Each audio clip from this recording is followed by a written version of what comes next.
अस्सलाम वालेकुम। कड़वी हकीकत टीवी चैनल के मोअज़्ज़ज़ दोस्तों, अगर आप चैनल पर नए हैं तो चैनल को लाइक और सब्सक्राइब करें ताकि आने वाले नए नोटिफिकेशन आपको बर वक्त मिल सके। शुक्रिया। मेरा पहला रोज़ा।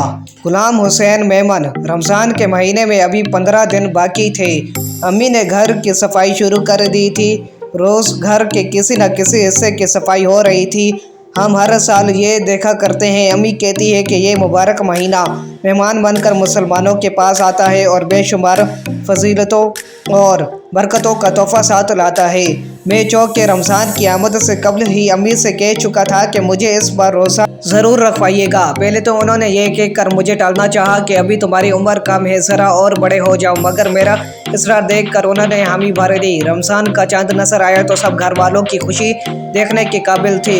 खुश तो मैं भी बहुत था कि रमज़ान की बहारें देखने को मिल रही हैं। सब घर वालों ने एक दूसरे को रमज़ान के महीने की मुबारक दी। अम्मी ने प्यार भरी नज़रों से मुझे देखा और कहा, जब छठा रोज़ा होगा तो तुम अपना पहला रोज़ा रख लेना, उस रोज़ हम तुम्हारी रोज़ा कुशाई करेंगे।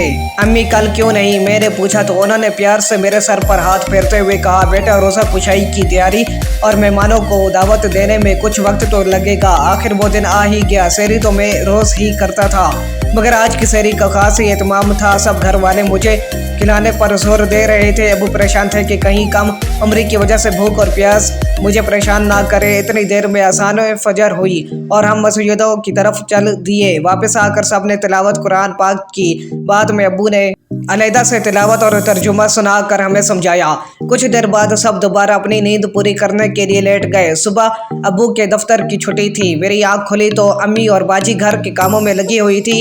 अम्मी ने शफकत भरी नजरों से मुझे देखते हुए कहा कि जाओ सो जाओ, मैं ज़ोहर के वक्त तुम्हें जगा दूंगी। मगर मेरी नींद तो पूरी हो चुकी थी, इसलिए मैं पढ़ाई में मसरूफ़ हो गया। मैं अम्मी और बाजी को देखने लगा कि वो किस शौक़ से मेहमानों के लिए एहतमाम करने में मसरूफ़ थी। दोपहर के वक्त प्यास और भूख का एहसास हुआ, मगर मैंने रोज़े का तस्वीर करके उसे कोई अहमियत ना दी। रोज़े की तस्वीर से ही मेरा दिल बेहद खुश था। नमाज ज़ोहर के बाद एक बार फिर तिलावत कुरान का मौका मिला। उसके बाद मैं हमदर्द नौनिहाल लेकर मज़ामीर और कहानियाँ पढ़ने लगा। अम्मी और बाजी बावर्ची खाने में इफ्तारी की तैयारी में मसरूफ़ हो गई। असर से कुछ देर पहले प्यास ने परेशान किया, मगर मैं उस वक्त टीवी पर रोज़े की फजीलत पर बयान सुन रहा था। असर के बाद भूख और प्यास की शिद्दत में इजाफा हुआ। उस वक्त अम्मी बावर्ची खाने में काम से फारिग हो चुकी थी। उन्होंने मुझे बिस्तर पर लिटाकर मेरा सर अपनी गोद में रखा और मेरे सर पर हाथ फेरने लगी। रोज़ा इफ्तार का वक्त करीब आ रहा था। मेरा दिल खुश खुश था। पहला रोज़ा मुकम्मल होने वाला था। कुछ मेहमान आ चुके थे और बाकी मेहमानों की आमद जारी थी। अज़ान मगरिब के साथ ही मैंने सबके साथ रोज़ा खोलने की दुआ पढ़ी और खजूर और पानी से रोज़ा इफ्तार किया।